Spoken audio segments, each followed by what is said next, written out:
ఓం ఓం ఓం ఓంకార నాదం నుంచే ఓంకార రూపిణి అయిన ఆదిపరాశక్తి వెలసింది.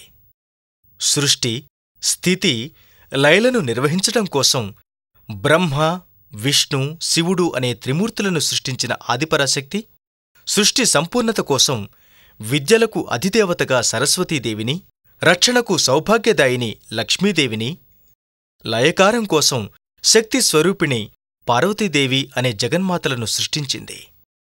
అనంతరం బ్రహ్మదేవుని సృష్టి ప్రారంభమై సర్వలోకాల్లో భూలోకం ప్రముఖమైనదిగా పేరుగాంచింది.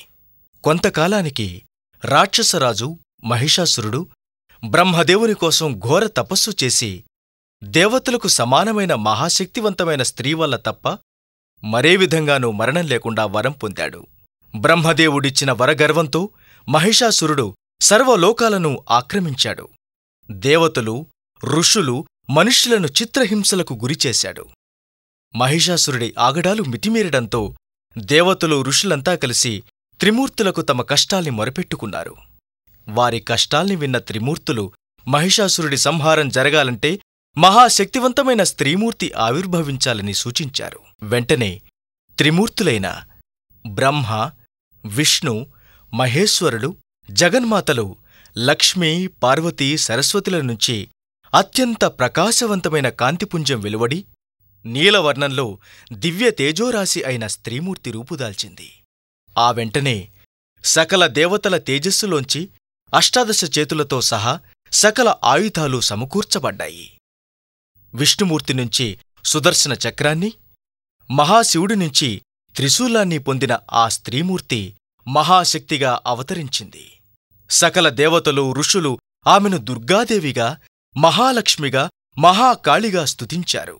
అనంతరం ముల్లోకాల సంరక్షణ కోసం మహిషాసురుడిపై యుద్ధానికి వెళ్లిన మహాశక్తి భాష్కలుడు, తామ్రుడు, బిడాల, అసిలోముడు, మధుకైటభాసురులనే రాక్షసులను సంహరించి లోకాలు అదిరేలా హూంకార ధ్వని చేస్తూ మహిషాసురుడిని సంహరించి మహిషాసురమర్దినిగా అవతరించింది. అంతటి మహిమాన్విత మహాశక్తి వెలసిన పుణ్యక్షేత్రం మైసిగండి.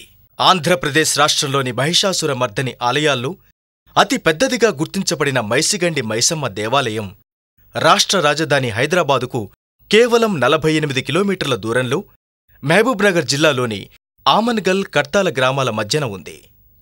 మైసిగండి గ్రామ శివార్లలో వెలసిన మహిషాసురమర్దిని అమ్మవారిని భక్తులు మైసమ్మ తల్లిగా కొలుస్తారు. ఈ దేవాలయం స్థానిక గిరిజన నాయకుడైన స్వర్గీయ రామావత్ పంతునాయక్ హయాంలో జగద్విఖ్యాతిగాంచింది. మైసిగండి ఆలయంలో వెలసిన శ్రీ మైసమ్మ తల్లి మహామహిమాన్వితమైన కరుణగల తల్లిగా కీర్తింపబడుతోంది. భక్తులకుండే సమస్త దుఃఖాలను, బాధలను నిర్మూలింపజేసి వారికి రక్షణగా ఉంటూ భక్తుల పాలిటి కల్పవృక్షంగా విరాజిల్లుతోంది. రాష్ట్రంలోని మైసమ్మ దేవాలయాల్లో మరెక్కడా లేని విధంగా 74 పిల్లర్లతో నిర్మించిన మహామండపం, 7 విమానగోపుర సహితమైన గర్భగుడిలో కొలువుదీరి భక్తులను తన కరుణా కటాక్షాలతో రక్షిస్తున్న మైసమ్మ అమ్మవారి ఆలయ నిర్మాణం వెనుక అతి సుదీర్ఘమైన చరిత్ర ఉంది. గత 2 దశాబ్దాల క్రితం దాకా కేవలం వేపచెట్టు క్రింద ఉన్న బురుజుకట్టలో ఉండే అతి చిన్న దేవాలయానికే పరిమితమైన మైసమ్మ తల్లి ఆలయాన్ని ఆలయ ఫౌండర్, ట్రస్ట్ చైర్మన్ స్వర్గీయ రామావత్ పంతునాయక్ నిరంతర శ్రమతో అభివృద్ధిపరిచారు. ఒక చిన్న గ్రామ శివార్లలో ఉన్న మైసమ్మ తల్లి దేవాలయాన్ని రాష్ట్రంలోని ప్రముఖ దేవాలయంగా తీర్చిదిద్దడం వెనుక ఫౌండర్, ట్రస్ట్ చైర్మన్ రామావత్ పంతునాయక్ కృషి అపర భగీరథుడిని తలపిస్తుంది. తన స్వంత నిధులతో మైసమ్మ అమ్మవారి దేవాలయానికి మహామందిరాన్ని నిర్మించాలని పూనుకున్న పంతునాయక్ కొన్ని లక్షల రూపాయలు ఖర్చు చేసి ఆలయ అభివృద్ధి పనులను ప్రారంభించారు. అవి సరిపోకపోవడంతో స్థానిక ఎమ్మెల్యే, ఎంపీ, రాష్ట్ర మంత్రులు, రాష్ట్ర ప్రభుత్వ దేవాదాయ శాఖ అధికారులు, జిల్లా కలెక్టర్లు, సంబంధిత అధికారులందరితో నిరంతర చర్చలు, సమాలోచనలు జరుపుతూ ప్రభుత్వం నుంచి, భక్తుల నుంచి నిధులు సేకరించి మైసమ్మ అమ్మవారి దేవాలయాన్ని నిర్మింపజేశారు.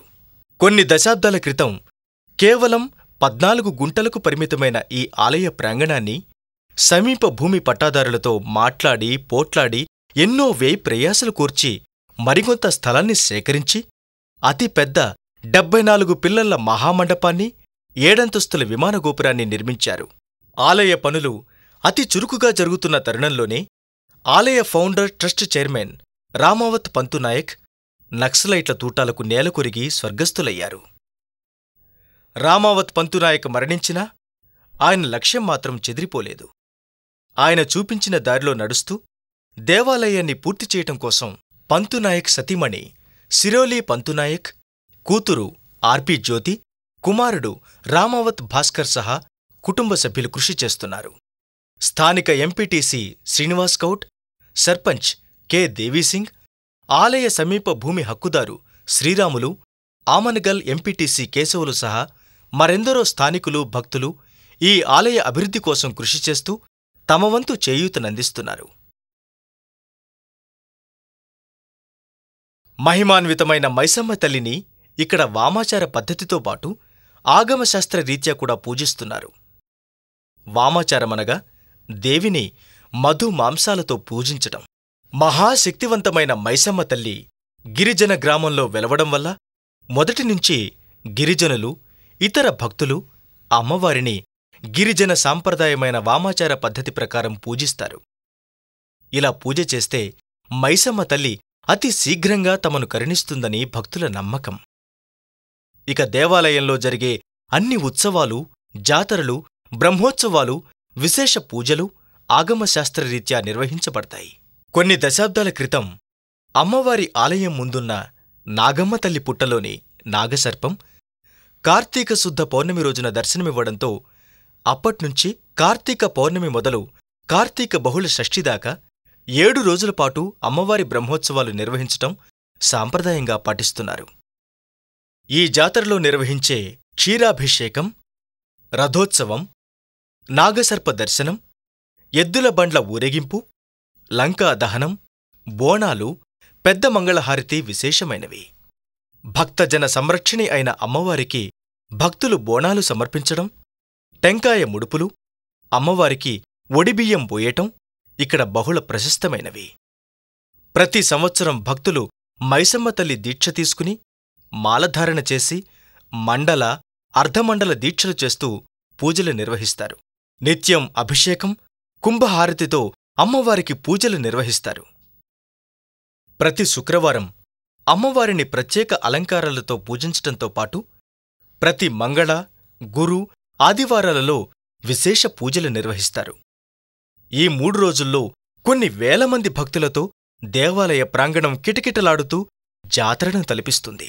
మైసిగండి మైసమ్మ తల్లి తన ఆశ్రయం కోరి వచ్చిన భక్తుల కోరికలు తీరుస్తూ భక్తుల పాలిటి కొంగు బంగారంగా వెలసిల్లుతోంది.